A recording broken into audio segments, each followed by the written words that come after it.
subscribe the channel and press the bell icon for upcoming videos. Hello friends, welcome to my channel pharmacology concepts by Rajesh Chaudhary. तो आज की इस video में हम बात करेंगे halogenation reaction of the propane.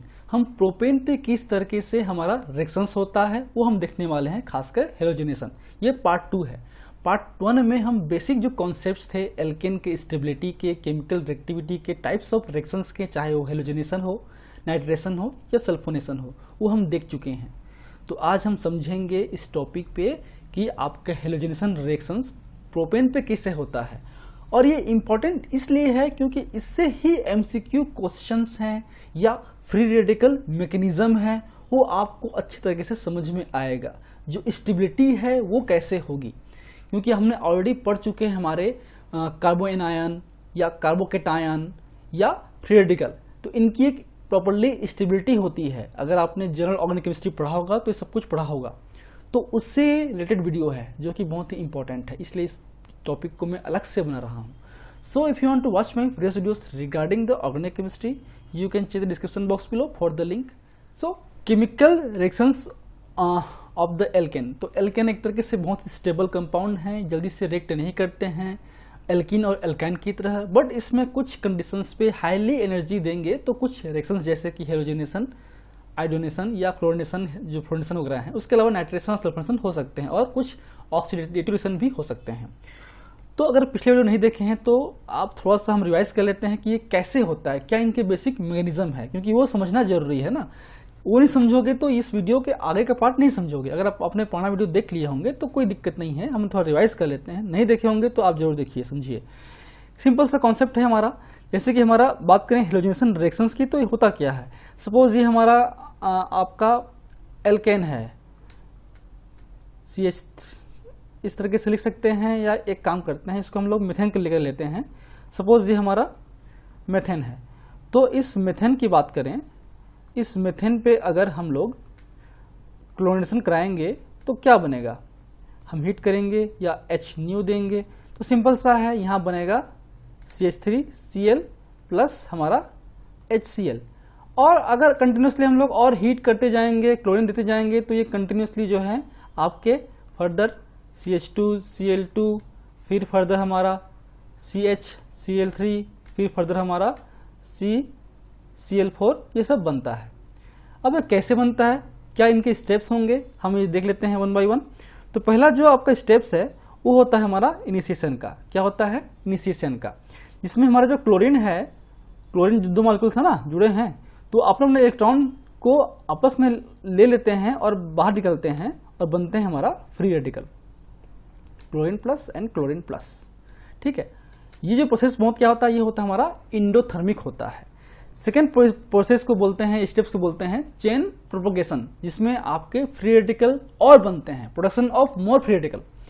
इस केस में क्या होता है, ये जो आपका फ्री रेडिकल बना हुआ है ना क्लोरीन, ये जाएगा हमारे किसके पास, इस मिथेन या एल्केन के पास, जिसके पास होंगे कार्बन और हाइड्रोजन से। अब वो क्या करता है, जो क्लोरीन है फ्री रेडिकल बना हुआ है ना, वो अटैक करता है इस पे, इस एल्केन पे। ठीक है, उससे क्या होगा, ये जो H है और Cl है, क्योंकि Cl बहुत ज़्यादा हाईली इलेक्ट्रोनेगेटिव कंपाउंड्स हैं, वो इजीली ब्रेक कर सकता है और हाइड्रोजन को बाहर निकाल लेता है, तो ये इसको बाहर निकाल लेगा। ठीक, तो क्या होगा, इसमें से इलेक्ट्रॉन वापस जाएगा, ये बाहर निकल जाएगा अपना, तो ये बन जाएगा हमारे पास HCl बाहर निकलेगा और बनेगा हमारे पास CH3 फ्री रेडिकल।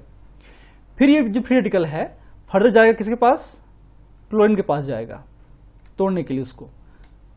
ठीक, और बनाएगा जो Cl2 है ना, उसको अटैक करेगा और इसको अपने पास ले आएगा, तो ये क्या बन जाएगा CH3Cl प्लस Cl माइनस। तो इस तरीके से ये लूप में काम होता है, इसलिए से बोलते हैं प्रोपेगेशन रिएक्शंस। इसमें ये रेडिकल फिर अटैक करेगा इस पे, ये रेडिकल फिर अटैक करेगा क्लोरीन पे। जब तक ये कंप्लीटली खत्म नहीं होता ना, ये अटैक चलते रहता है और कंटिन्यूसली हीट करेंगे तो फर्दर रिएक्शंस आगे बढ़ते रहते हैं। फिर लास्ट में क्या है अपना टर्मिनेशन है ना।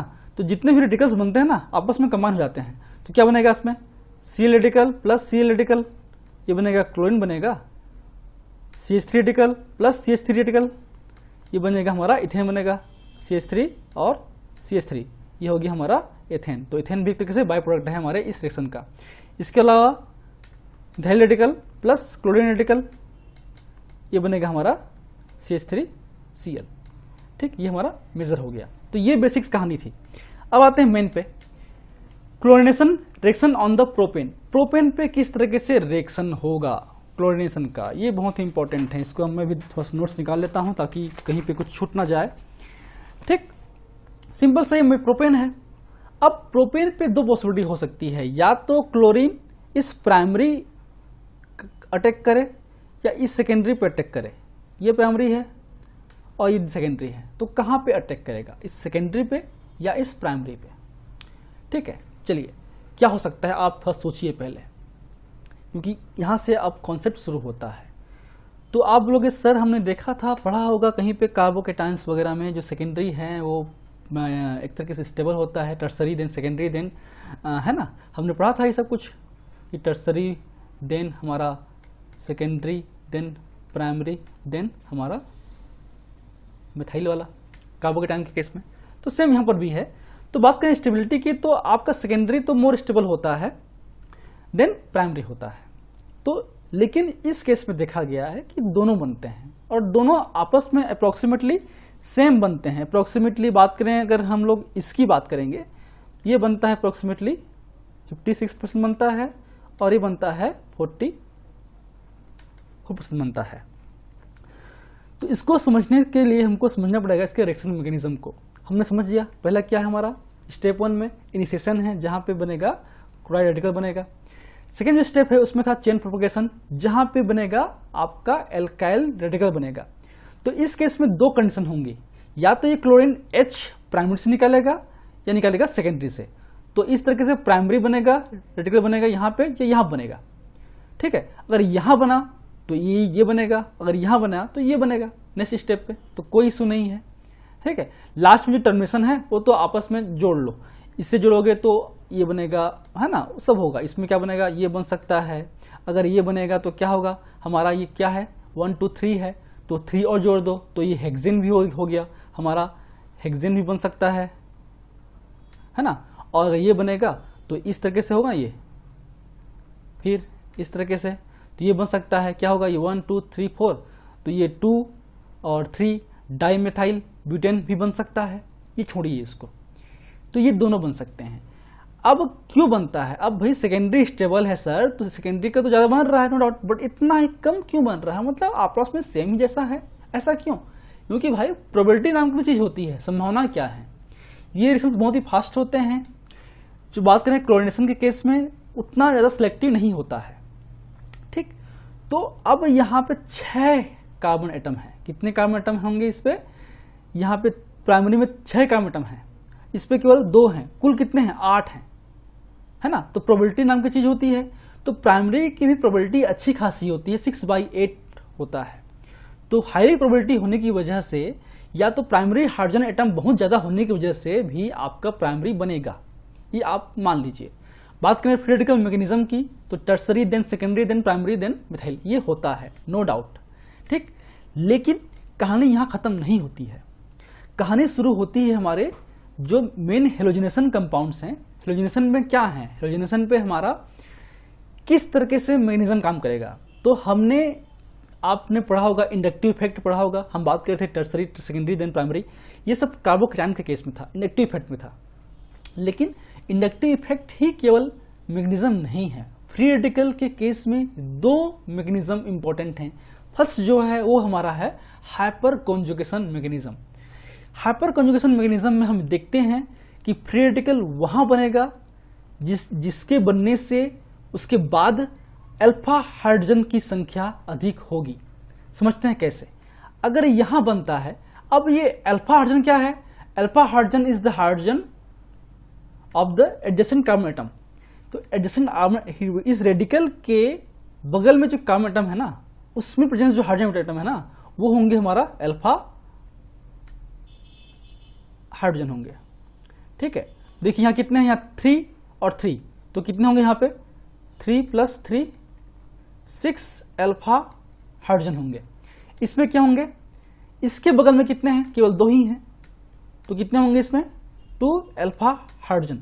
तो स्टेबिलिटी के केस में, क्रिटिकल केस में पहला क्या है, हाइपर कॉन्जुगेशन। तो वहां बनेगा जहां पे अधिक अल्फा हाइड्रोजन है। तो कहां पर बनेगा, यहां बनेगा, जिससे आपका ये नंबर ऑफ हाइड्रोजन एटम ज्यादा होंगे अल्फा पोजीशन पे, इसलिए आपका सेकेंडरी स्टेबल है देन प्राइमरी स्टेबल है। ठीक है। अब सेकेंड जो कॉन्सेप्ट है वो इंडक्टिव इफेक्ट आपने पढ़ाया होगा, है ना। अब जो फ्री रेडिकल क्या है, फ्री रेडिकल कार्बोकेटायन की तरह ही इलेक्ट्रॉन डिफिशिएंट वाले हैं। इलेक्ट्रॉन डिफिशिएंट एटम को अगर हम लोग इलेक्ट्रॉन प्रोवाइड करेंगे बाहर से तो स्टेबल होगा। अगर उसके पास इलेक्ट्रॉन डिफिशिएंट है और कमी है तो ढूंढेगा इंसानों को किसके साथ में रिएक्शन करूं, तो स्टेबल नहीं होगा, तो जल्दी से छोड़ेगा नहीं। अगर जो भी उसके पास है ना वो छोड़ेगा नहीं, और जो छोड़ेगा नहीं तो रिएक्शन भी फास्ट नहीं होगा। लेकिन कोई जिसके पास इलेक्ट्रॉन देने के लिए बाहर से कोई और हो तो वो किसी छोटे मोटे एटम को बाहर छोड़ देगा। सेम केस होता है इसमें भी ऐसे कार्बोकेटायन।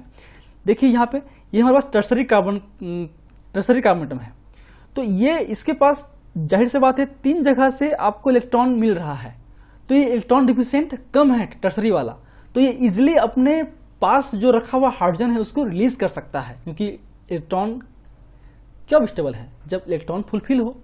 इलेक्ट्रॉन कमी होगा तो वो अनस्टेबल होगा। तो इसको इलेक्ट्रॉन को कमी को दूर करने के लिए ऑलरेडी 3 तो आपके एल्काइल जुड़े हुए हैं ना, जो कि इलेक्ट्रॉन डोनेटिंग ग्रुप हैं। ठीक है, तो वो दे सकते हैं। सेम केस सेकेंडरी पे, देन प्राइमरी पे, देन मिथाइल पे। इसलिए ये सबसे आपका अनस्टेबल होता है। अब ये अनस्टेबल है तो जल्दी से बनेगा नहीं, याद रखिए, जल्दी से बनेगा नहीं, मतलब ये जल्दी से अपने पास जो हाइड्रोजन एटम है उस पे उसको छोड़ेगा नहीं। ठीक है, तो रिएक्शन सबसे स्लो देगा, ये फास्ट देगा। ठीक है, तो ये हमारा हो गया फ्री रेडिकल का स्टेबिलिटी। ठीक, अब आते हैं कई कॉन्सेप्ट पे, अब आते हैं फ्लोरिनेशन पे। जो फ्लोरिनेशन की बात करेंगे तो सेम रिएक्शन होगा, या तो ये बनेगा या तो ये बनेगा। अब बताओ इसमें क्या बनना चाहिए। जाहिर सी बात है, अभी हमने पढ़ा है टर्सरी, है ना, हमने क्या पढ़ा अभी, tertiary then secondary then primary, है ना, ये पढ़ा हमने। तो आप जाहिर सी बात है, हमने जैसे कि देख लिया क्लोरीन पेज की भी आपका ये थोड़ा सा ज़्यादा बनता है, आपका सेकेंडरी क्या है थोड़ा सा ज़्यादा बनता है इसमें, देखिए सेकेंडरी देन प्राइमरी, तो सेम यही होगा सर। अगर यही होता तो मैं पढ़ाता क्यों। आंसर इसका ये है, this is the major product and this is the minor product. ऐसा क्यों, ऐसा क्यों समझने के लिए आपको आगे तक जुड़े रहना पड़ेगा। समझ लीजिए पहला चीज कि फ्लोरिनेशन, जो फ्लोरीन है ना, फ्लोरीन बहुत ही हाईली रिएक्टिव होता है, बहुत ही आवारा होता है एक तरीके से। उसको मतलब नहीं है किसी की स्टेबिलिटी से, उसको जो मिल गया ना वही प्रोटेक्ट करता है। अब फ्लोरीन के केस में देखेंगे, अगर हम जाएगा वो प्रोपेन के पास पे, प्रोपेन पे आपके प्राइमरी पे 6 हाइड्रोजन एटम है और सेकेंडरी पे 2 हाइड्रोजन एटम है। और बात करें सेकेंडरी की तो स्ट्रक्चर वाइज देखेंगे तो सेकेंडरी जो है ना उतना अटैक करना पॉसिबल नहीं है, प्राइमरी को पॉसिबल, इजिली पॉसिबल है। सेकेंडरी वाला जो ये कार्बन एटम है ना, ये कैसा है, ये एक तरीके से इस तरीके से है, यहाँ पे एक हाइड्रोजन जुड़ा हुआ है, यहाँ पे एक आपका मान लेते हैं इधर एक तरीके से CH3 है, एक CH3 इधर है मान लेते हैं, एक CH3 इधर है एक H मान लेते हैं। तो भाई ये बड़ा बल्कि ग्रुप है ये, तो ये इजिली जो है टारगेटेबल नहीं है, ये एरिया इजिली टारगेटेबल है। तो ये जिसको भी जल्दी मिल जाए ना उसको अटैक कर लेता है, इसलिए पहले प्राइमरी पे अटैक करता है। और इसलिए इसका मेजर बोर्ड क्या होगा आपका N फ्लोरोप्रोपेन होगा, यहाँ पे सेकेंडरी पे नहीं होगा, 2 फ्लोरोप्रोपेन नहीं होगा, इस पे 1 फ्लोरोप्रोपेन ही होगा। क्लियर है, क्योंकि ये आवारा होता है, हाईली रिएक्टिव होता है, इसको जो भी जल्दी मिल गया वो होता है। अब आते हैं ब्रोमिनेशन और आयोडीनेशन के केस पे। अब देखिए यहाँ पे सेकेंडरी और प्राइमरी, तो दोनों के केस में जो है ना सेकेंडरी ही मेजर होगा, सेकेंडरी ही मेजर होगा, और ये होगा हमारा माइनर, बहुत ही कम, बहुत ही ज्यादा कम, ये बहुत ज्यादा बनेगा। तो तीनों का कॉन्सेप्ट अलग अलग हो गया सर। चलिए इसको हम समझते हैं और डिटेल्ड में कि ये कैसे हो रहा है। अब देखिए हमारे पास फ्लोरीन, क्लोरीन, ब्रोमीन और आयोडीन। हमने पिछले वीडियो में देखा था हेलोजन रिएक्शन में कि जो आपकी रिएक्टिविटी है फ्लोरीन की हाईएस्ट होती है, देन क्लोरीन की, देन ब्रोमीन की, देन आयोडीन की, हमने पढ़ लिया था। अब फ्लोरीन के बारे में बात कर चुके हैं कि आपका सबसे लिस्ट हाईली रिएक्टिव होता है और लिस्ट सिलेक्टिव होता है। List selective and more reactive. इसको सिलेक्टिव से मतलब नहीं है, इसको मतलब ही नहीं है कि वो पहले स्टेबल हो जाए, जिसको भी मिल रहा है पहले उसको अपने पास ले आता है। तो अटैक लेस स्टेरिक हिंड्रेंस। तो स्टेरिक हिंड्रेंस की बात करेंगे तो उसमें टर्सरी जो रेडिकल है ना वो, या टर्सरी जो हाइड्रोजन एटम होगा ना वो आपके हाईली स्टेरिक हिंड्रेंस होगा। अब ये हिंड्रेंस क्या है समझ लीजिए। जैसे कि ये हमारा हाइड्रोजन एटम है, तो ये हमारे पास R है, ये R है, ये R है, तो 3 बल्कि ग्रुप है ना इसके पास। अगर फ्लोरीन यहाँ पे है तो क्या पॉसिबल है क्या कि ये यहाँ अटैक करेगा? नहीं कर सकता। ये इसी किसी में जो हाइड्रोजन होगा ना उसको ही अटैक कर लेगा, इस पे ही। तो बल्कि ग्रुप होने की वजह से, स्टेरिक हिंड्रेंस होने की वजह से इजिली टारगेटेबल एरिया नहीं होता है टर्सरी। लेकिन फ्लोरीन बहुत ही हाईली रिएक्टिव होता है, मनचला होता है, वो तुरंत जाएगा और जो भी मेरे सामने में उसको, जिसके पास भी जाएगा ना तो प्राइमरी के पास में जो हाइड्रोजन एटम है ना उसको ही लेके आ जाएगा। तो इसमें इस केस में primary then secondary then tertiary, ये फिक्स है, याद रखिए। अब आते हैं ब्रोमीन और iodine. Both are the selective and less reactive.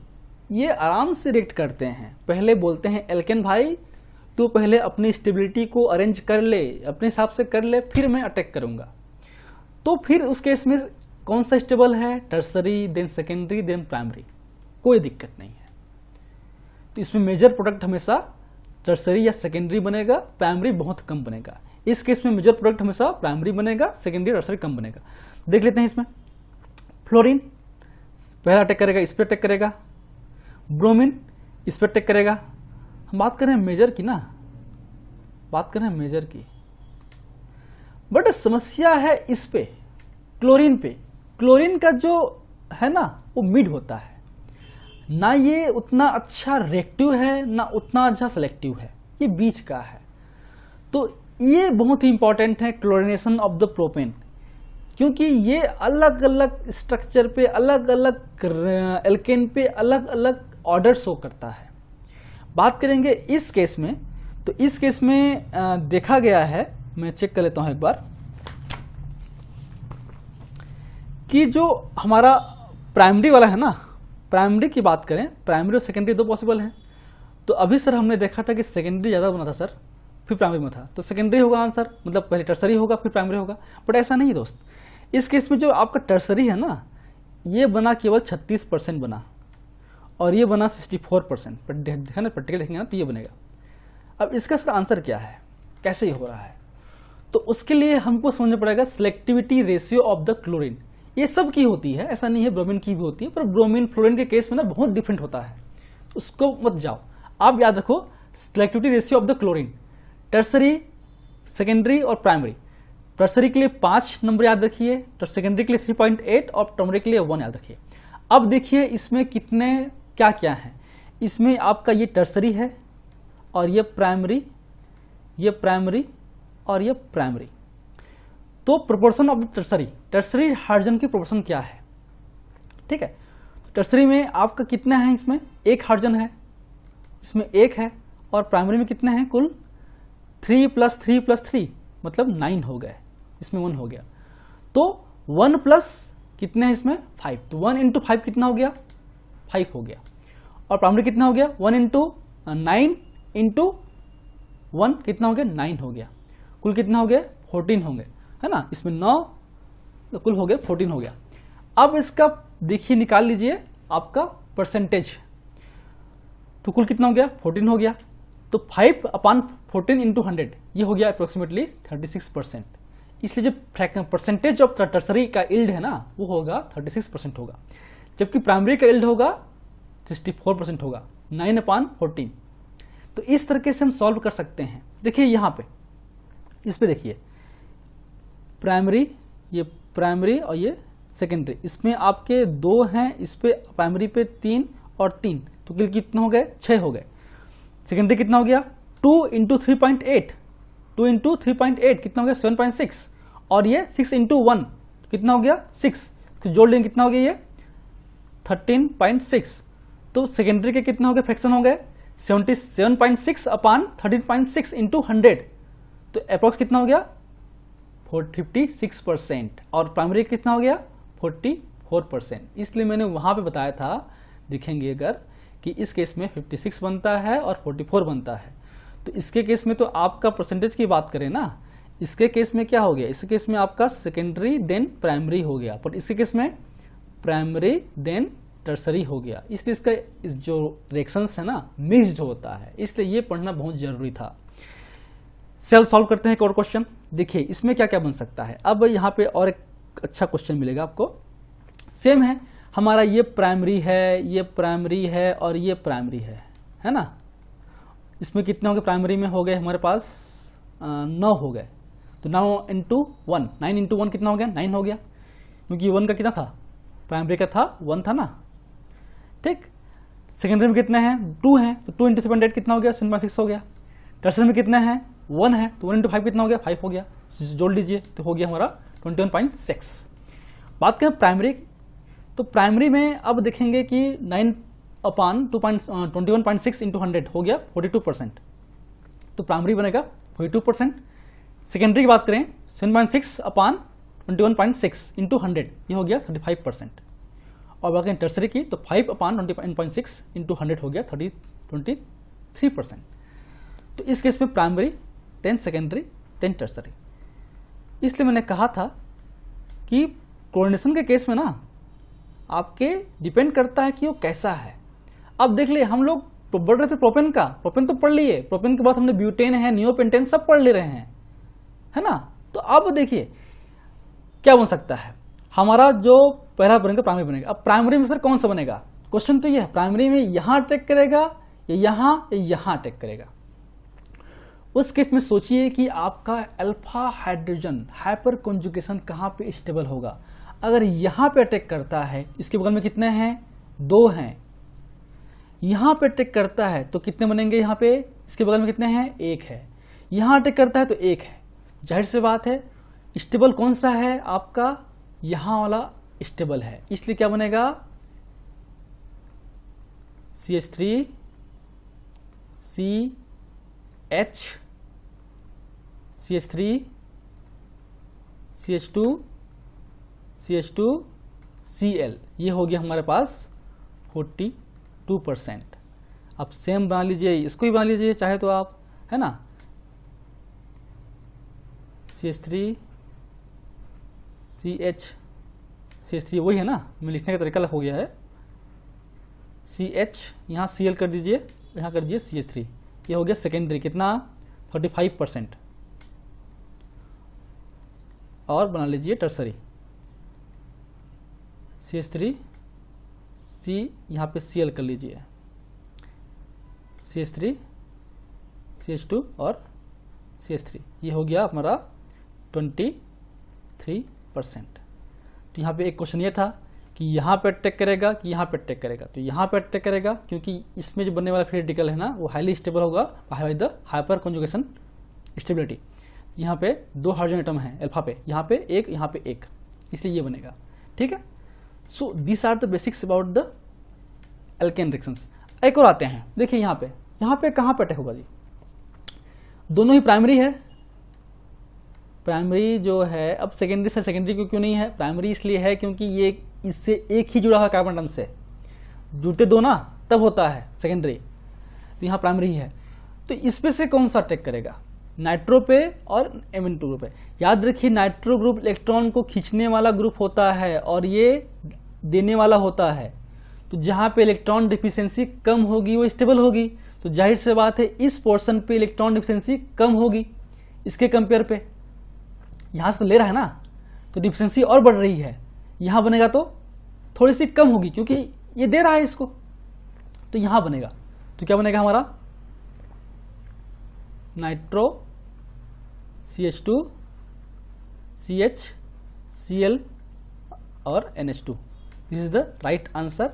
And अगर ऐसा आता है क्वेश्चन ऑब्जेक्टिव में, Cl then CH2 then NH2, this is the wrong answer, ठीक है।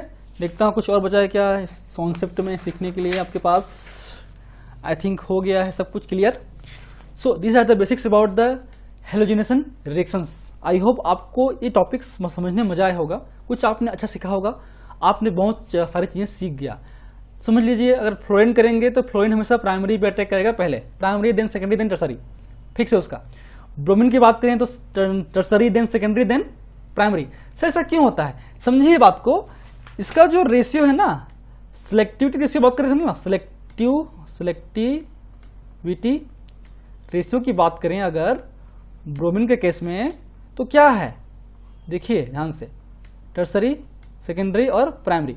ये होता है 1600, ये होता है 82, ये होता है 1। तो भाई प्राइमरी अगर 22 भी रहा ना और एक भी रहा, बात समझ रहे ना, ये अगर 20 रहा तो कितना होगा 20 इंटू 1, ये कितना होगा, अगर एक भी होगा ना टर्सरी तो 1 इंटू 1600 कितना हो गया। जाहिर सी बात है इसका जो फ्रैक्शन है, इसका जो कंसंट्रेशन है ना, इसका जो अमाउंट है वो इल्ड है, हाई ही होगा चाहे कितना भी रहे। तो इस केस में सोचने की जरूरत नहीं है, ब्रोमीन और आयोडीन केस में हमेशा टर्सरी बनेगा, देन सेकेंडरी देन प्राइमरी। और प्राइमरी में कौन सा बनेगा, याद रखिए हाइपर कॉन्जुगेशन। अगर दो जगह पर सेकेंडरी है तो हाइपर कॉन्जुगेशन, हाइपर कॉन्जुगेशन भी फॉलो करना रहेगा आपको, कि देखना पड़ेगा कौन सा अच्छा बन रहा है, वो बनेगा मेजर प्रोडक्ट। ठीक, I hope you like videos. If you like videos please press the like button and comment on the comment section, that motivate for the upcoming videos. और जरूर शेयर कीजिए अपने फ्रेंड के साथ में। So thank you, keep watching.